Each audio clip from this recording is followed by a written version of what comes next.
If you hit an elastic band, you can feel when you've twinged it, twinged, twung. What do? Do you twing or twung? Snap? I don't know. When you ping an elastic band, you know when you've pinged a good one, right? Welcome back to the channel, guys. We are back to football after delving into the world of golf. Of course, you've probably enjoyed that because it was a masterful display by Rory McIlroy. Pun 110% intended. Can you call a pun intended? Does it still count? I don't know. Comment down below if you feel like that joke's got to go. Anyway, hopefully by the time this goes out, Real Madrid will be out of the Champions League. The former Champions League winners, former reigning champions. I'm a closet Arsenal fan. Sorry, I know. You can't actually see, probably way back there. There's a signed Southend United jersey from our League One winning days. I know. Sean Goat, feed the goat and he will score. His last season in professional football. Very exciting, I know. But we're going to be going to Real Madrid. Madrid, as Big Meeks would say. Right, so we've got a video from Pro Training Library, which is a Real Madrid gym session pre-training. We'll preface this and we'll explain it a little bit as we go on, right? So, without further ado, let's have a little look-see. Some interesting stuff. Obviously, people are like, what? They're training before training? What's going on? Jumping up and down. I think I cut this video slightly short because then they just go, I'll show you what happens. I'm not overly interested in the goalie drill, I'm gonna be honest. But yeah, nice little clip that. Nice little clip in what can be seen as, there'll be maybe some other stuff involved in what would happen pre-training gym session. So straight away, but they've actually got the names of the things on there for me. We'll still put it down below. Right, so we have some barrier drills, as you can see here. If we rewind to the start, what Camavinga, Rodrigo, and I think Rudiger comes in. Right, barrier drills. So really simple thing. So they're opening up with some stuff to get them going. This is generally like a warm-up for their gym session, okay? So, the whole point of this gym session, okay, a session before training will be to basically have a little nervous system update, twig on, kind of get them ready, make them more powerful, probably put them through some like high effort, intense power training, or a little bit of resilience-based stuff, right? So, going in to their kind of training, their field-based training would be like specific coach or technical-based training. And hitting the gym before, they would probably have like 20, 25, 30 minutes that they're able to hit with the fitness coaches before they go on to maybe like a 90-minute session. They've got that 2-hour block, boom, and come back in the nutrition. They might go out again, they might do some other stuff. That's generally how it works. They'll be doing some stuff, but they'll have like 25 minutes to 30 minutes to prepare them for whatever session's about to happen. And obviously on here, we've got some sequencing drills, we've got some power-based drills, we've got some hamstring-based resilience, all that kind of fun stuff that was happening here, right? So this is lateral. We have a lateral, I would call this a lateral hurdle, kind of A skip and then B skip, right? So there's a little bit of a difference between the first one to the second one. So you can see he's going through a lateral skip, and skipping, my friends and family that are watching this, hey mum, is one of the biggest things you can do from a football point of view, from athletic development point of view, is learning how to skip, learning how to double tap, and it starts to twig on sequencing throughout your running, throughout your lifting, throughout your kind of sporting development. You're able to use the muscles in the correct order, because there's no point in me trying to extend my elbow when I'm bench pressing. If I extend my elbow early, I'm be back here and I've still got to go, okay? If I'm just benching and then go, stuff has got to move together in a particular order, and skipping is one of the biggest things, and you'll be able to feel when you hit correctly off the ball of your foot, and everything gets a bit more powerful off the floor, right? So you can, if you hit an elastic band, you can feel when you've twinged it, twinged, twung. What do? Do you twing or twung? Snap? I don't know. When you ping, an elastic band, you know when you've pinged a good one, right? So you've got to think when you're doing that with your Achilles tendon, all the tendons and all the muscles, if you ping it and it goes really far, you've sequenced that and all the energy has gone that way. Whereas if you did it poof, and it feels dud, you know the energy has gone somewhere else. That's what you're trying to do, is skip it. That's what we're trying to do with football and running and everything, right? So we're trying to utilize the energy that we have. That's the greatest analogy I've ever done. Right, so this is an A-skip, lateral A-skip over barrier, right? So the barrier is just a simple, it's more there to make sure they hit maximal hip flexion as just a coaching cue. And then over here, they're doing a pretty shoddy job of doing some B-skips. So, but I don't mind these. They're getting clearance, double tap, you can see boom, boom. And then Rudiger and Rodrigo is doing what should be a B-skip. So the biggest difference is essentially that straight leg to that bent leg. Really, you're going to get some running coaches going to get really anal with me on that, but the biggest difference is a straight leg to a bent leg. So you're thinking about driving force down to driving force and drag. So you get that kind of drag effect with your hamstring. You get this cycle, this circular motion of gait more than the straight down motion of gait, right? So a lateral A skip and a lateral B skip. If you were to see those and Google them, that's what's going to be happening. And if you added a hurdle, barrier, you're just adding in some external component, which is going to be good for coaching more than anything else. I think it's like all I've got to do to Antonio Rudiger he's pretty happy when he was happy, is go, can you keep your leg pretty straight and get over that hurdle, please, mate? Boom. Instead of trying to be like, all right, you've got to get this as high, you've got to get this bit, and you just like stick a barrier in the way, and they've got to get over it. Love an external cue. People learn so much faster. All right. Good, would do, like those. Very kind of starting of the gym kind of things. All right, we got some cable hamstrings, dynamic stretching. All right, so they're obviously going, I do these drills with some guys, I do them as well, where you're in just a normal kind of base position on the floor, nice and safe, and you'll whip your hamstring back and forth. Is that Willow Smith? That was the other song that she did after Whip My Hair Back and Forth. She actually did Whip My Hamstring Back and Forth. So these guys are whipping their hamstrings backwards and forwards. You can see this lad's actually cycling. I don't tend to do that cycle round of that way round. I don't tend to. I just keep it nice and straight. But we have to remember he's been doing that because your hamstring is biarticular. So it is here. You got to remember that it goes over this joint and this joint. It runs all the way there. I know it's big, right? So if I change something at this one or at this one here, stuff has to change here and stuff has to change here. If they both change at the same time, nothing really happens. You get this floss sensation. Imagine flossing your teeth. The piece of string, piece of floss, the muscle, hasn't changed length, it's just changed position of where it obtains. It's just tugging on maybe your knee a little bit more, so this side of your tooth, and tugging on the other side. So it's called flossing. But if you change one, like an RDL, you're biasing the proximal part of your hamstring, the top part. If you go through a knee, like a Nordic or something like that, that's the distal part of your hamstring. That's what you're happening at your leg. Okay, so they've obviously been told to cycle through to get both. I know, amazing, right? Good. But yeah, loaded with resistance. Actually don't mind that. A little flywheel as well, which is nice.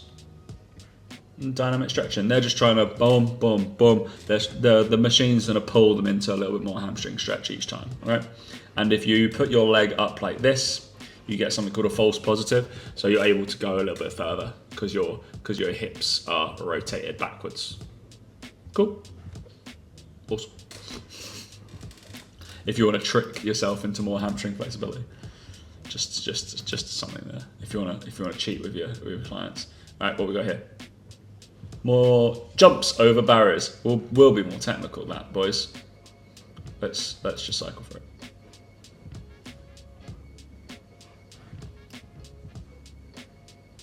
It's literally just a hurdle jump in it. Beautiful, right? I might make that a little bit more pogo-y. I don't know what they're trying to achieve. So we can do something called like a low tier plyometric, but that's not what this is. I think he's actually jumping off something. I think, you know what I think is happening here, is that he's jumped from this, so platform, so he's doing a depth or drop jump, which is difference in ground contact time. And then he's going onto, I think he's going onto almost like a trampoline or trampette, or the spring things. You know, in gymnastics, when they do the old running towards the pommel horse, I think it's that one, that they run and do all somersaults about billion, and then they kind of land. They hit a springboard and then go up. That's what that is. Right, so he's jumping down, the springboard's giving him more energy, then he's having to take that energy over there and then land. I would hope he would stick. I think he is meant to. So this is all well and good. So it's kind of like a drop jump into a hurdle jump. So you're jumping over something afterwards. You're about basically taking impact, right? So he's trying to absorb. So he's trying to, trying to replicate that energy and trying to move it from the fall into the jump. So he's trying to get it going into the ground and back at him as quickly as possible from that middle position. And he's getting help from the springboard, trampette, and going over the bar, which is just, again, it's just a thing to make him jump higher. And then I would ask him to stick. I would want him there.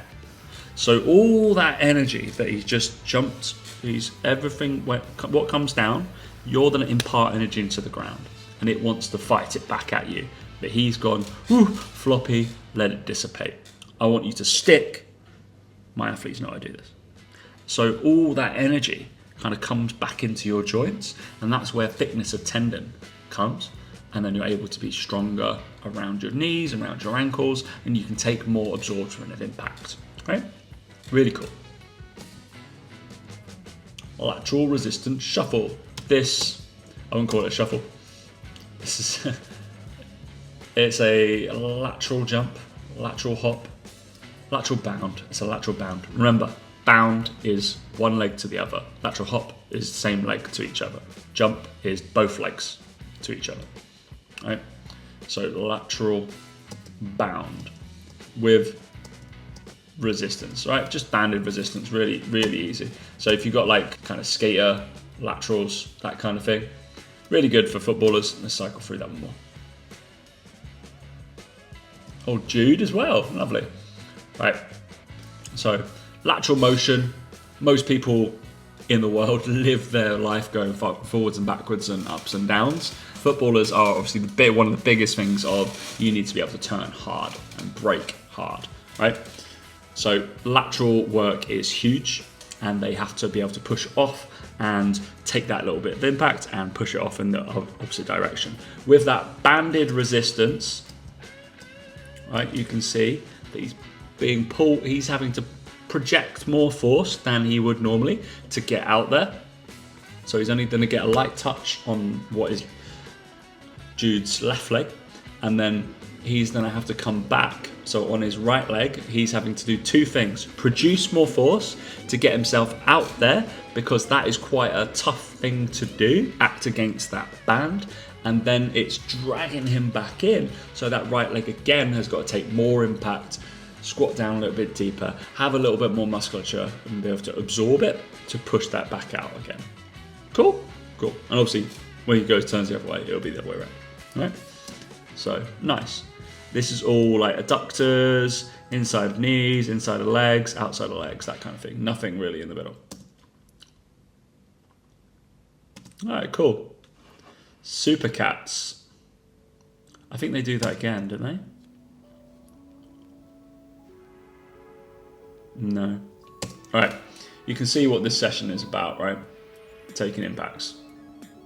So they go from absorbing impacts to producing force. Okay? So a Supercat Machine. Beautiful. So a Supercat Machine basically is something called accommodating resistance. So basic, Tom. So it acts upon you, what you put into it. You can put weight on it, you can put bands on it, but generally speaking, when you squat, your lowest position is going to be your weakest position. So this, as you go up and squat against it, the top of it will actually be heavier than the bottom, okay? So that's what's accommodating resistance. It changes with the kind of profile of the movement, right? So the bottom of it is there, okay? So you get kind of low resistance at the bottom to produce higher speed or higher forces as you go through, and it's massively used for really explosive concentric movements. Right, so, and again, it's nervous system priming, so it's got a little bit of load. You might put like 30% of load, body weight on there, something like that, to get more power training. These guys are definitely doing like quarter squats, so they might get a little bit more. So there's something called the amortization phase. What is that, Tom? Right, so when you jump, there is a phase. You go from concentric to eccentric movement, right? So the jump up to jump down, boom, boom. So that bit, they're trying to reduce that as much as possible. So if I asked you to jump consecutively, and then I asked you to jump faster consecutively, the amortization phase on the faster jumps would be smaller because you're taking less time to transition from concentric to eccentric or eccentric to concentric. Okay, so that phase is smaller. Cool. So that's what you're trying to do. So rapid firing of lots of power that's what this Supercat is about. So it's like pushing you down. If you were to do jump squats and I'm standing there pushing you down each time and you've got to come up just as hard as possible, that's what it's essentially doing, right? Really fun piece of equipment. He's doing a little bit more of a hold at that top, so I might have been asked to do that. Don't know who he is. Endrick? Was that Endrick? I like the football ones because I can it's like guess the footballer.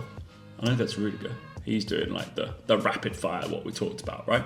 So they're pretty safe. So it's better than, it kills momentum, right? With the barbell, it's gonna travel up with gravity and down with gravity at that kind of phase. This is like pushed it down real fast. Right, I think we can see both of these. Yeah, and the last thing. Last thing. Do you reckon Jude knew he was getting filmed? Right, real similar to what we just said with the laterals. So this is what we got. Resistance, unilateral, deck jump. I'm assuming this is it's a unilateral decelerative jump. So as you can see, he's decelerating with resistance. So it's kind of like a broad jump-ish. Yeah, it's just a step, isn't it? So he's going to tension and he's being asked basically to jump up, move forwards, and take impact. It's one of the reasons why maybe forward lunges can be good and can be bad, right? So he is taking that line of force, right? So when this lad goes here, all of his force is going, his furthest point of his body is this knee. All that force is directing here and it goes into that furthest point of that joint. So that will be around your patellar tendon and all around your knee, not ACLs or PCLs or anything like that, but mainly the patellar tendon that's transferring force all the way there. So that's going to go into this quad on that left leg as much as possible, and we'll get a little bit in that shin, right? But that quad is working, this patella is working hard because it's having to stop massively, okay? And maybe a little bit of hamstring as well, because hamstrings are decelerator and accelerator. Cool? All right, and that's all going that way. It's pretty cool. I would do these if you suffer with like knee trauma. There's something you might work into. I think Jude's just doing a bilateral one there. And then there, because you've got like over speed training with that band is forcing you to take more impact than you're probably going to get. Maybe at full speed, when you're running and stuff, you're going to take like that kind of impact that you have to chop, change direction, turn and go the other way, right? Amazing. Amazing. Let's run that through one more time so we can have a little summary. They're all moving pretty well. There's nothing that I'm like, not like when we did the Manchester United video where all of it sucked. Not all of it. But I haven't got a proper close-up view of it. I have got that. I would want more of a coach's eye view if I was going to do that again. All right. amazing. Hope you enjoyed that, guide. There was some different stuff in there because it wasn't just traditional based training. It was the 25 minutes we might have before as SSC coaches to prepare someone for maybe your football team, your athletics team, your hockey team, anything like that. Running that kind of session would be absolutely bananas for them, right? And it would be good. Obviously, you're not going to have, I don't think, going to a Supercat. That's not in most gyms, but you can kind of do accommodating resistance if you're doing partner work, forcing people down, that kind of thing. So I do it with lunges and my clients and stuff, right? So yeah, good work, Real Madrid. I like it. The S&Cs, which I might get out a really old video. Leave me a comment down below if you've made it this far to the video, that I believe it was like an Atletico Madrid video about 10, 12 years ago, which was absolutely mental. So if you want to see me review that, let me know. We'll see you in the next video.